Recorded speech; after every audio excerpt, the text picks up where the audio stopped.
Hello, hello, hello, hello, everybody. Tonight, we're going to do a bare bones performance, and for those of you, I see a few faces here that I know, and a few that I don't. I want you to welcome you all. My name is Sara Rogers. For those I know, hello, hello, if I didn't say hello at the door, and for those I don't, welcome to our bare bones performance here at Art Serve. We do 2 of these a year, and we do 2 improv performances a year for the community. So we do 4 free shows a year for all of you. Please join us at any time. You have here, you can join our meetup groups, you can join my website, wherever you want to do, it'll tell you everything that's going on. All my classes are here, and these students behind me have taken, it's called Monologue and Scenes classes. And at the end is the bare bones performance that I have been doing for a long time. That's not to say how many years that is. But I started at the Hollywood Playhouse, and I've been teaching for many years. So, and here, everybody says, why do you do 8 weeks? This is the longest class, and I have a student here, Matt, he's our MC tonight. He takes this class every time he comes, because he said it's a challenge.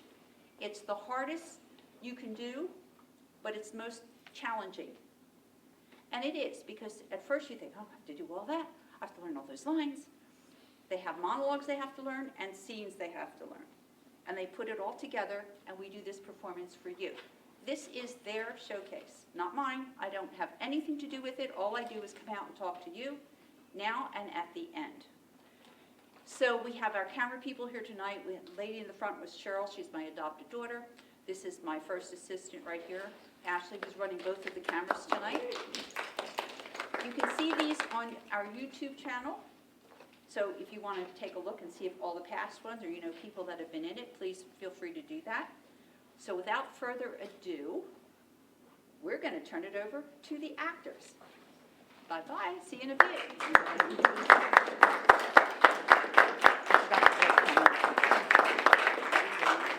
Good evening, everyone. Welcome to this bare bones performance. My name is Matthew Lawson, and before we begin, just a couple of announcements. Please silence your cell phones. Please no flash photography. And if you do have to step outside, try to keep it quiet going through these doors in the back because they do make a lot of noise. So, fasten your seatbelts and let's begin by meeting the actors. Hello, good evening. My name is Miriam Soto. Welcome to the show. Hello everyone, my name is Keren. Good evening, ladies and gentlemen. My name is Billy Monk. Hi everyone, my name is Keren Sanchez. Good evening, everyone. I'm Donna Pacheco. Hi, my name is Elizabeth Alume. Hello everyone, my name is Pierre. Again, my name is Matthew Lawson, and let's get started.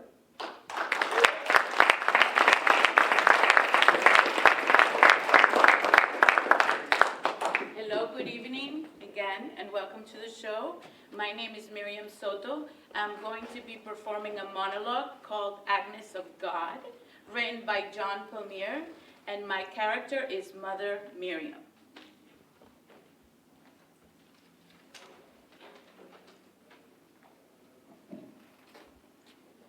When I was a child, my guardian angel was speaking to me. Oh, I don't ask you to believe that I heard loud, miraculous voices. But just as some children have invisible playmates, I had angelic conversations. Like Agnes' mother, you might say, but I was a lot younger then, and I'm not Agnes' mother. Anyway, when I was 6, I stopped listening, and my angel stopped speaking. But just as a sailor remembers the sea, I remember the voice. I grew, fell in love, married, was widowed, joined the convent. Shortly after, I was chosen Mother Superior. One day, looking at myself,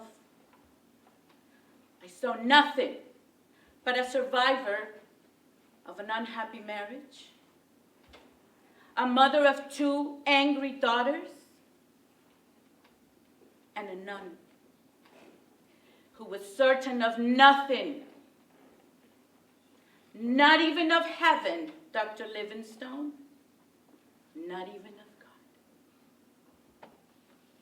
One evening, while I was walking in a field beside the convent wall, I heard a voice. And looking up, I saw one of our new postulants standing in her window, singing.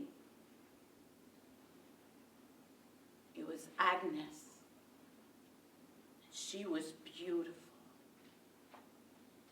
And all of a sudden, my doubts about God and myself vanished in that one moment. I recognized the voice.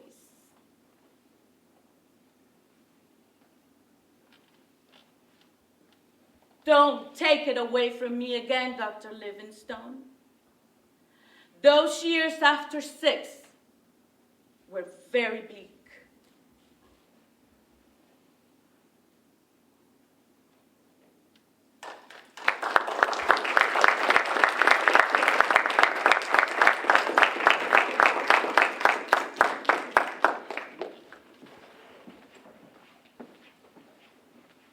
Hi everyone, my name is Keren Sanchez, and I'm gonna be performing a monologue by Ian Williams, and it's called The Last Day of School. My character is Cherry. Hey, let me speak now, okay? Because you just angrily rumbled at me and accused me of being a super cool mean girl, a creature with head so up her butt that she didn't give a damn if she called anybody by the wrong name. Yeah. You just accused me of that to my face. So I would like to answer if that's okay.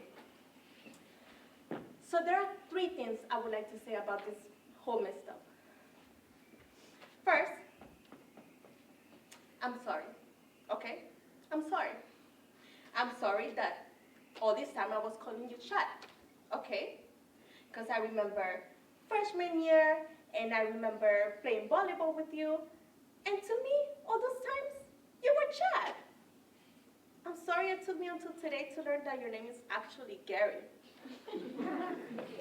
Second, while I will admit that I called you by the wrong name, I do not deserve to be called out like this, okay?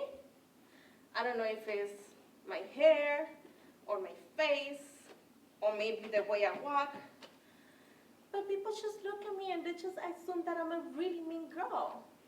And I hate it, okay? Because I really do like people. I do. Third, I'm sorry, okay?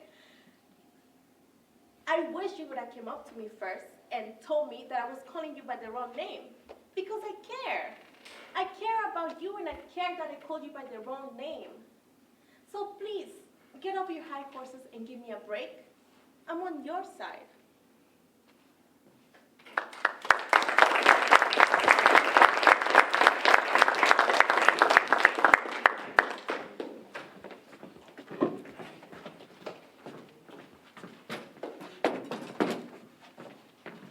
My name is Pierre.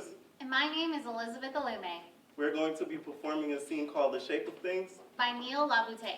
My character is Adam. My character is Evelyn.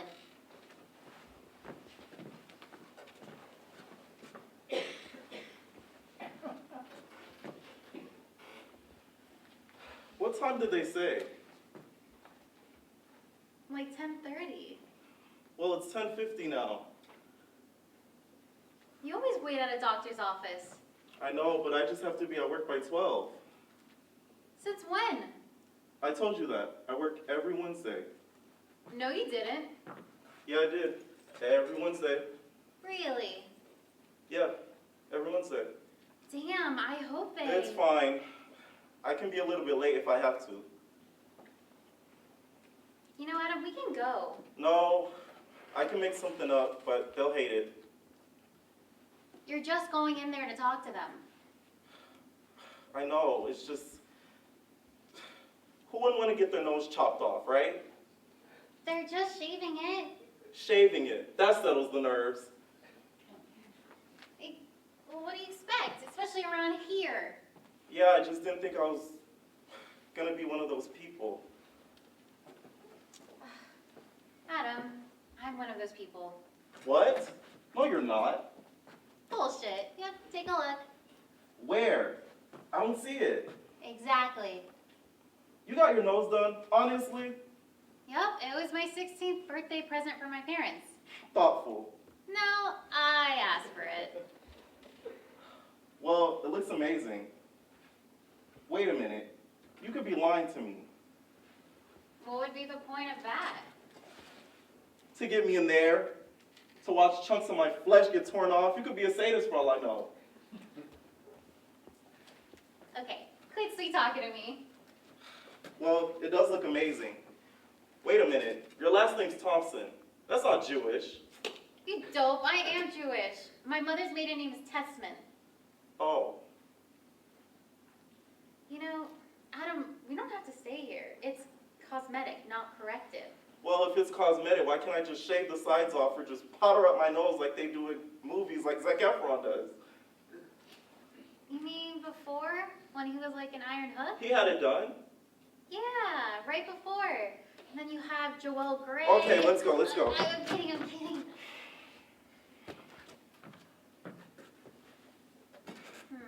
Ryan Gosling. Oh, yeah. He looked different in that movie Barbie. Yeah, he looks super cute too. It must be all that yoga he does. Exactly that yoga. Adam, you have a bit of a shape. It's a good profile, a good angle. It's just got that bit of What?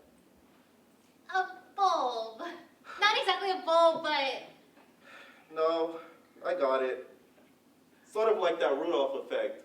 I hope I could guide your sleigh tonight. Adam, you can guide my sleigh tonight.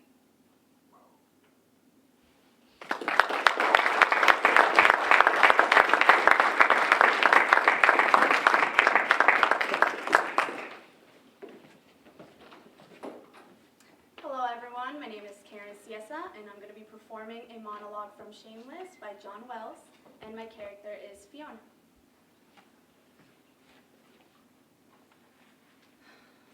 We had lived out of a car once actually. Uncle Nick had kicked us out, and we couldn't find anyone else to take us in. Libyan and me were sleeping in the back seat when Frank pulled over, middle of the night. He told me to take the boys to go sit on a curb, and he'd be right back. I was only 6, Your Honor. 6. A few hours later, we're still sitting on the sidewalk, and Ian's head started burning up. Now, I'm only 6. He's hysterical. I don't know what to do.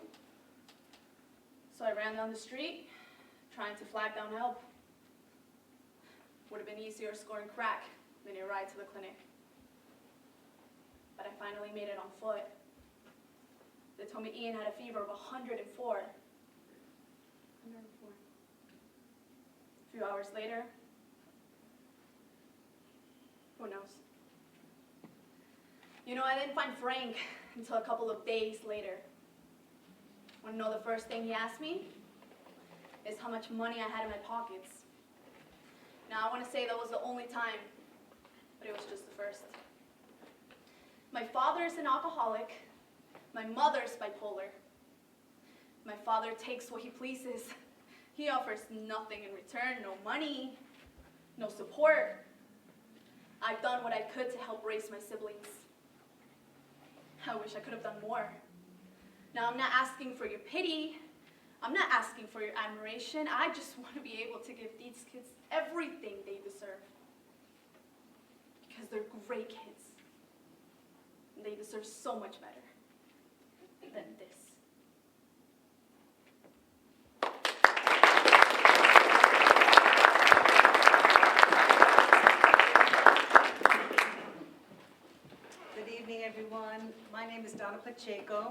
I'm going to perform a monologue from August Osage County by Tracy Letts, and my character is Violet.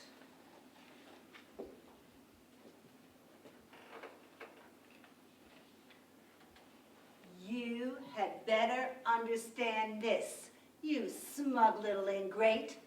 There is just one reason why Beverly killed himself, and that's you. Think there's anything other than that for him to do to us? No, he left us alone in this house, just him and me. Left alone in the house, in the dark, left to just ourselves, abandoned, wasted lifetimes, caring for you and the comfort of you. So I waited. Until I could get my hands on that safe deposit box. But I would have waited anyway. Can you imagine how cruel to make me responsible?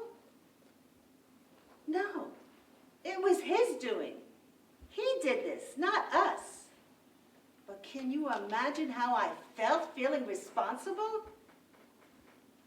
So I waited. I waited again, and I did get that safety deposit box. But I would have waited anyway. You want to show who's stronger, Bev? Nobody is stronger than me, goddammit. And when nothing is left, when everything is gone and disappeared, I'll be here. Who's stronger now, you son of a bitch?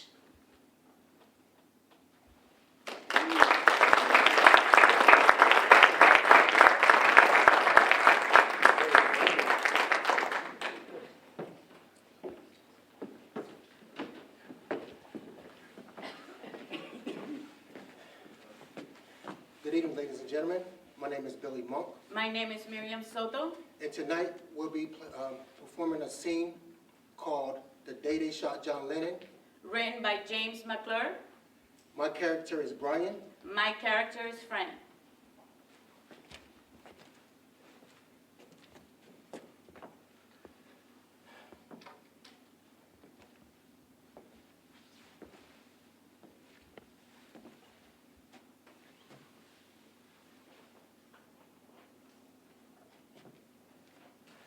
Can you believe this?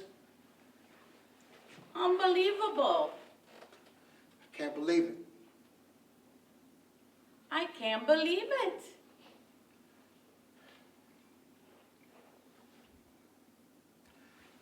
It's unbelievable. What has our society come to? Now we're shooting our artists?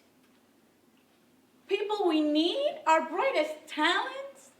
I mean, if someone's gonna change the world, it's gonna be an artist, not a politician. I mean, the man's only fault was to tell us about love. Is love that dangerous? The man wrote songs for God's sake. He was trying to live a decent life. I mean, the Beatles were the 60s. They changed the world. They taught us love. Love is all you need. Say, you at Woodstock? Yeah, how'd you know? I was at Woodstock too. Were you? Yeah. It's unbelievable. What a coincidence. It's incredible. What a coincidence. I mean, how many people were at Woodstock? About 500,000. Cigarette? I gave that up. Good for you. It's a disgusting habit. I know. It gives you cancer. I know.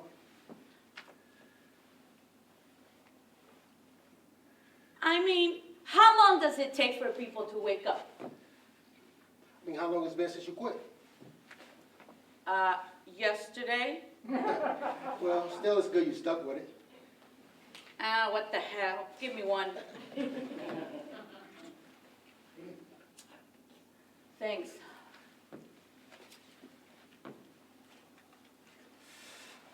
I mean, in my opinion, there's no other composer of the 20th century that can compare with Lennon. No way. Name me one. Well, Gershwin was good. Sure he was. But he didn't have the effect that Lennon did. Well, of course not. You couldn't be more correct. But Gershwin wrote a lot of great tunes.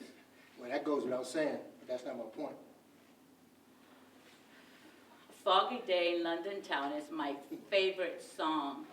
Yeah, sure. It's a terrific tune. I got a terrific rendition of Ella Fitzgerald's album with a terrific rendition of Foggy Day. Oh, I love Ella. She's the best. But my point about the Beatles is there's no other artist, no individual, no group, no artist of any kind that has ever created that phenomenon before or has affected society in such a massive way. No way. But that's my point about the Beatles. I got your point right away. I got your point. Good. I didn't want you to miss my point. Unbelievable. Yeah. I couldn't go to work today. Me either. I said the hell with it and walked right through the park. Oh, you live on the east side? Yeah. I couldn't face work today. Where do you work? In a law firm. Oh, you a lawyer?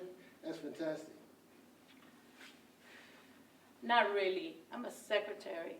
Well, still, that's nice too. But it's not fantastic. I have a BFA. Me? I'm an advertiser. Are you? Yeah. Brian Murphy. Oh, Fran Lowenstein. Huh. What? You're in advertising. I'm a secretary on Madison Avenue. So? We were both at Woodstock. Yeah. It's unbelievable. It's disgusting.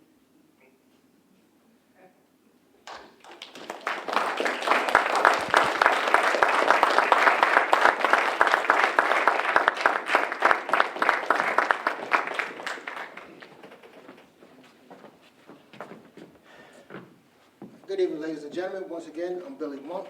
And tonight we'll be performing an improv called Talking Hands. And we're going to be asking for suggestions from the audience. I need 2 suggestions on 2 topics about anything. Trees. Earrings. Keren, you'll be earrings.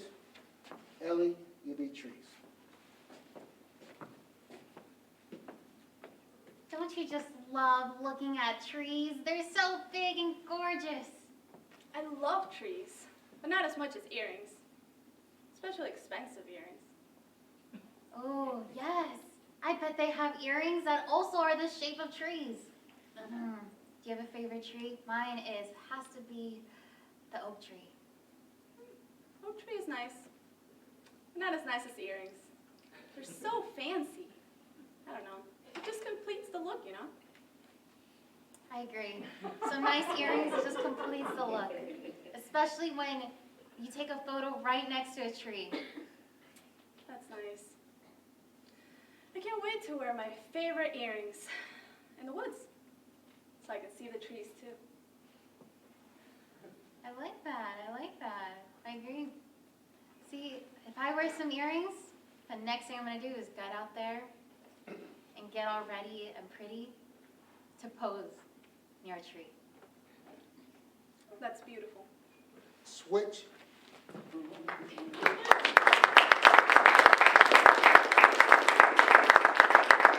right. We're going to need 2 more suggestions, 2 more topics. Cars. Ocean. And ocean. Matt, you'll be ocean. Pierre, you'll be cars. You know, the ocean is so mysterious. It's got all those waves that go up and down, and it goes down so deep. We don't even know what's down there. There's like giant krakens and all kinds of weird creatures down there. You know what else is down there? My car. My car is one of the first cars that's able to drive underwater. Are you the one that did that ad on TV with the amphibious car? Yes, the car underwater. It's only $10.99. Wow. Did you ever see those like giant octopus down there? Well, I sort of drive away from them because if you get stung in that car, it's a wrap for your life. Oh, wow. Well, I just love the ocean. There's so many different kinds of little creatures in there living in their shells, and the fish, they swim around in schools, and they avoid the predators, they avoid the sharks. Yeah, the sharks, I told them they need to start getting Uber down there because they always try to carpool with me. Yeah, it's tricky to get around. When you're a fish, you have to swim in a school. It's like a school zone, Right. to stay in the Gulf Stream. Yeah, and I met this fish named Nemo. He's such a weirdo. He is beautiful, though. He's got beautiful colors. And cut.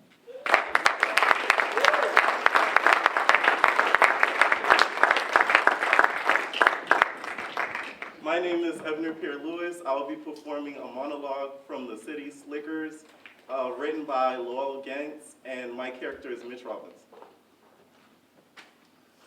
Value this time in your life, kids, because this is the time that you still have your choices, and it goes by so quickly. When you're a teenager, you think you could do anything. You do. Your 20s are a blur. Your 30s, you start a family, make a little bit of money, and you think to yourself, whatever happened to my 20s? Your 40s, you grow a little pot belly, another chin, the music starts to get too loud, and your old girlfriend from high school becomes a grandmother.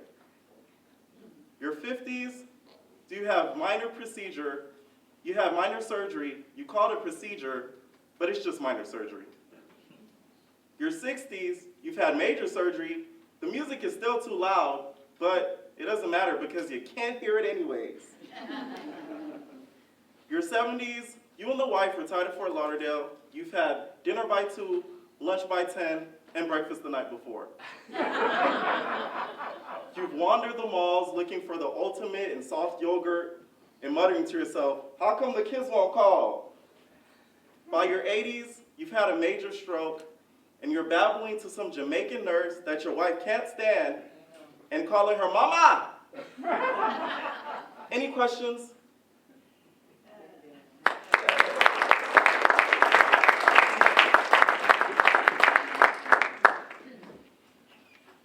Hi, my name is Matthew Lawson, and I will be performing a monologue from The Most Interesting Man in the Whole Wide World by Andrew Biss. My character is Horatio. My parents, I'm afraid, were taken from me before their time, quite tragically. Horribly, in fact. You see, they worked for the World Wildlife Fund, both of them. They just loved the outdoors, what can I say? They dedicated their lives to it, literally, as it turns out.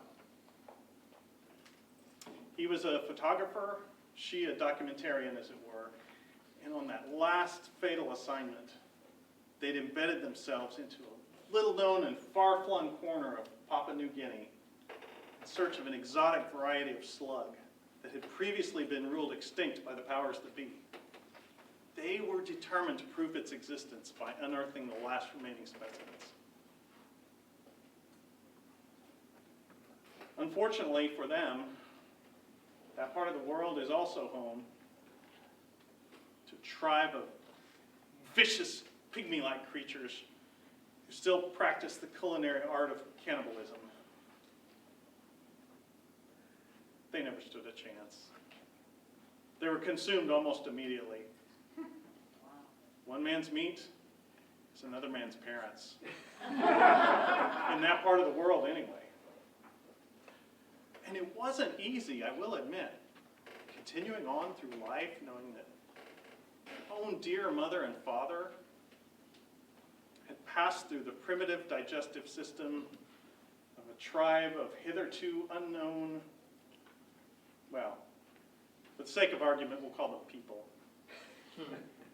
Knowing that that person you once called Mummy, that you just idolized and adored from your earliest memory, had to suffer the final indignity of being shot out of the bowels of a total stranger.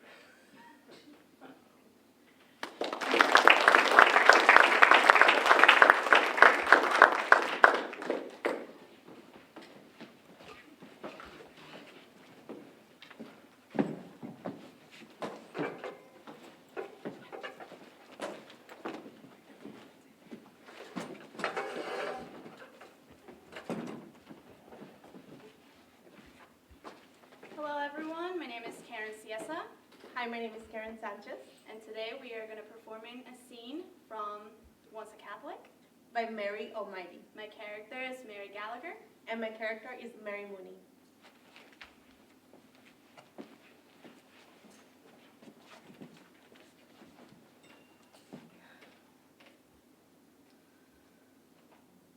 Oh, Jesus. I am bored out of my mind. Don't tell me you're not bored. You know, I'm sure they're trying to drive us mad. You know, it's a well-known fact that too much silence can drive a person insane. It's all right for them. They're already around the bend, especially Mother Peter. If she hadn't put herself in a company, somebody would have locked her up in a loony bin. It's all right. There's nobody around.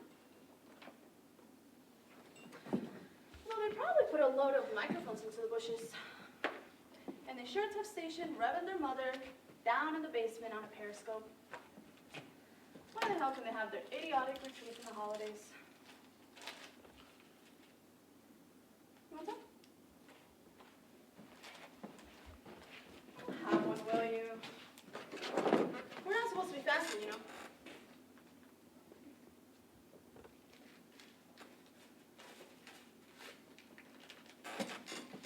You're keeping quiet just to annoy me. I suppose you're scared of getting caught. No, I'm not. You are. I'm not. Then why are you being so holy for? I'm not more holy than you are. You know, I doubt you ever actually committed a genuine mortal crime. Oh, yes, I have. I've committed one. One? Only? Why? How many have you committed? Millions. Have you really? Of course. You see that box of Tampax over there? Yes. They were mine. They weren't. They were. So why didn't you go up and claim them? You must be joking. She suspected me for a minute. And who took the blame at the end? Maria Z. That's not very fair. She's not bothered. They could have easily been hers. She went red when Mother Peter cross-examined her. You know she's going out with a really old man? No. She is. He must be at least 40. You know, nearly everyone in her block has got a guy. Except you. You think I've never been out with a man, don't you? Well, you haven't. Yes, I have, if you must know. Oh, yeah? Since when? Since after Easter's, actually. How come you kept so quiet about it? If I told you something very confidential, will you promise to keep it a secret? Of course. Will you promise never to tell a soul? You can trust me. Cross your heart and hope to die? Okay, what is it? You remember when you were in Fatima? Yeah? Well, I was walking down the street and I met this boy. He invited me to his house and I went with him. You let a man pick you up in the street and you just went with him? No! No, I mean, yes. But because I knew him. And you know him too. Who is it? But he promised not to tell anyone, especially not Mary McGuinty. Why not her? Well, you see, this man, it was her boyfriend Derek. No! Yes! Oh, she's gonna freak out when she hears this.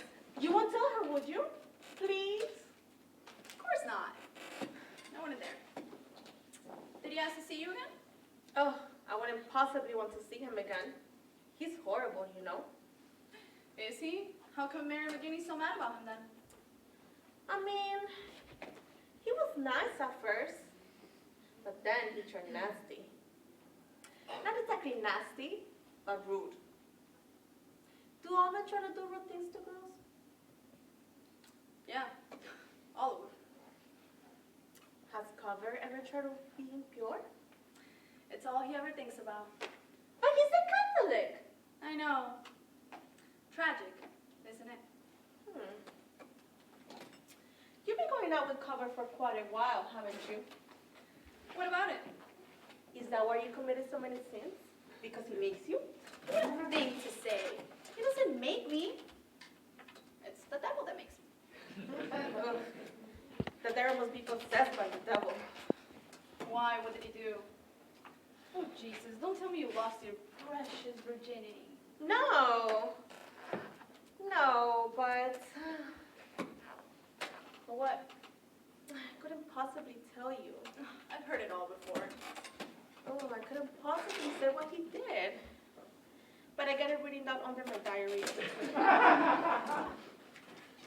He'll swim for it if he ever saw it. You can have a look at it if you want.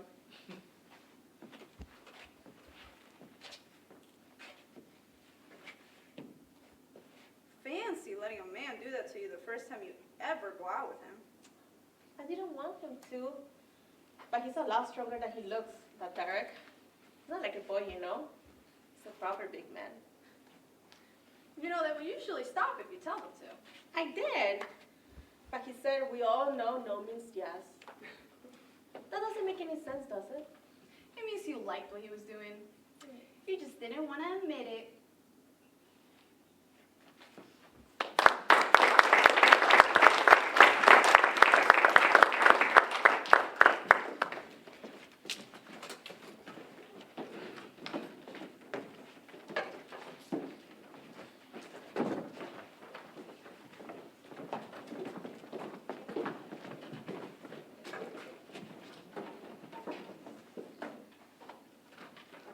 Good evening, ladies and gentlemen. I hope you're enjoying the show and having a good time. Thank you. This part of the show, we are going to be building a machine. However, I need to solicit your input, and I want to hear from the audience, what kind of machine would you like us to build? Spaceship. A spaceship. Okay, we're going to be building a spaceship machine. Pew, pew, pew, pew, whoop, pew, whoop, pew, whoop, pew, whoop, pew, whoop, pew, whoop, pew, whoop, pew, whoop, pew, whoop, pew, whoop, pew, whoop, pew, whoop, pew, whoop, pew, whoop, pew, whoop, pew.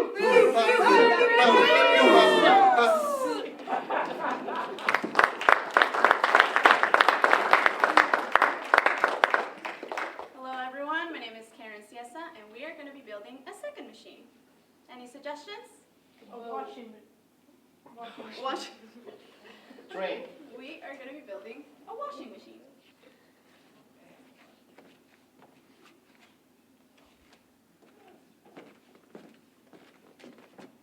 Clap, clap, clap, glop, clap, glop, clap, clap, clap, Globe. clap, Globe. clap, clap, clap, clap, clap, clap, clap, clap, clap, clap, clap, clap.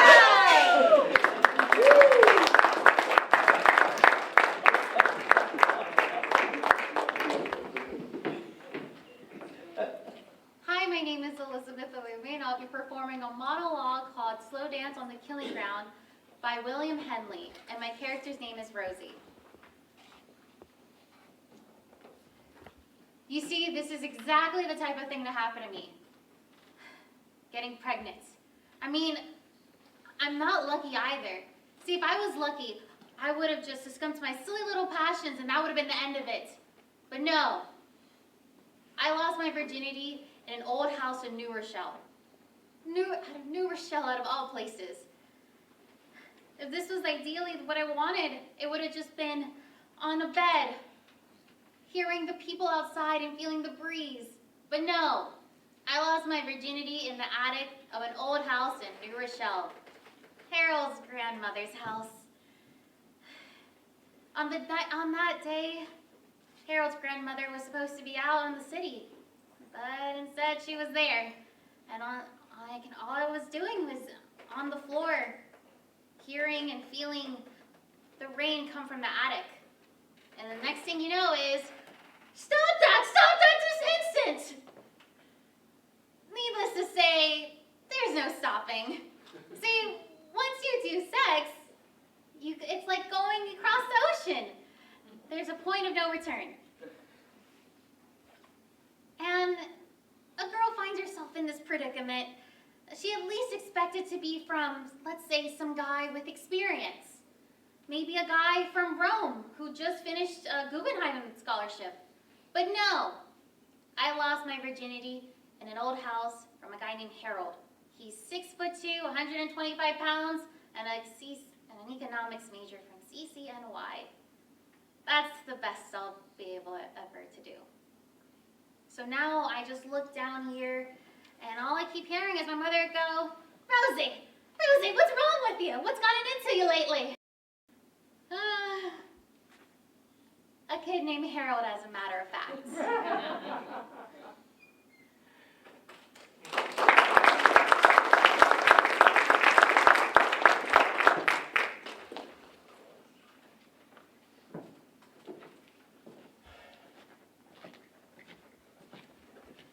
Good evening, ladies and gentlemen. My name is Billy Monk, and I will be performing a monologue by August Wilson, Radio Golf, and my character, Sterling.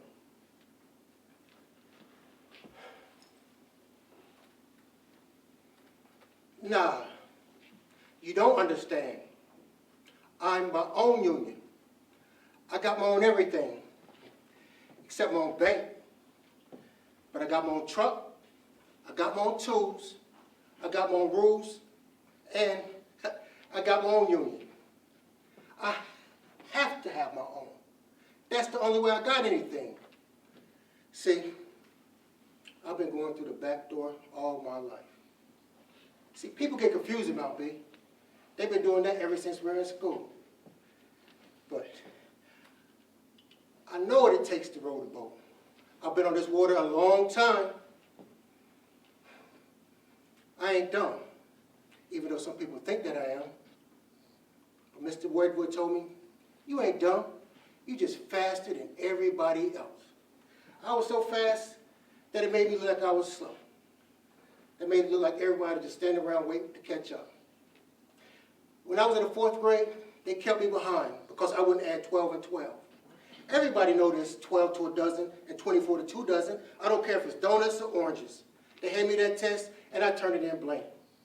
If you had $17 and you spent $12 on a parrot, how many dollars you have left? Who the hell going to spend $12 on a parrot? What the hell are you going to do with it?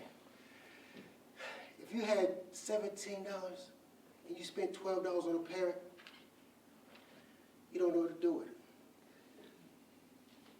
So, when they come to adopt me, they will say, well, Sterling's a little slow. That stuck with me. I started to believe it myself. But that's when Mr. Redwood told me, you ain't dumb, you just faster than everybody else. I've been going through the back door all my life because they don't never let me in the front.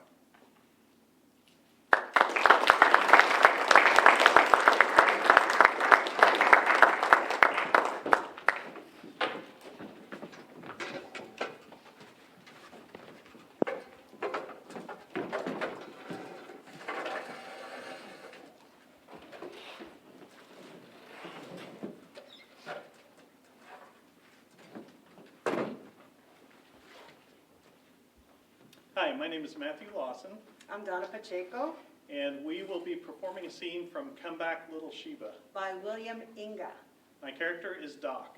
and my character is Lola.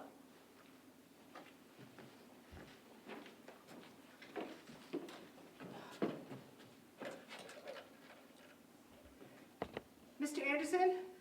Mr. Anderson, it's Mrs. Delaney again.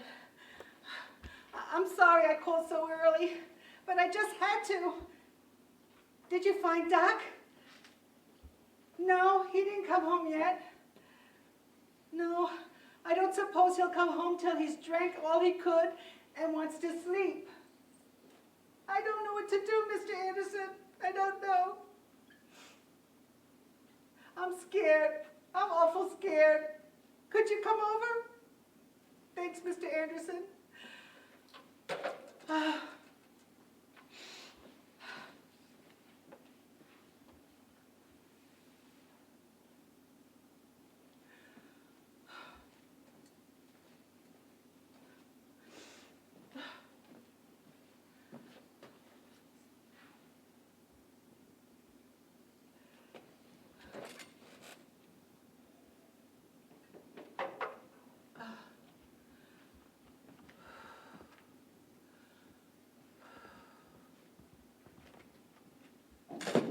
That you, Doc? Good morning, honey. Doc, you all right? Morning paper here? I want to see the morning paper. Doc, we don't get the morning paper. You know that. Oh, so I suppose I'm drunk or something. That what you're trying to say? No, Doc. Well, give me the morning paper. Sure, Doc. Here it is. Just sit here and be quiet. Why should I be quiet? Nothing, Doc. Nothing, Doc. Doc, you all right? Of course I'm all right. Why shouldn't I be all right? Where you been? What's it your business where I've been? I've been to London to see the Queen. What do you think of that? I'm all right. Just let me alone. I'm all right. Doc, why'd you do it? You said you'd be home last night. And you didn't come because we were having company. And Bruce was here.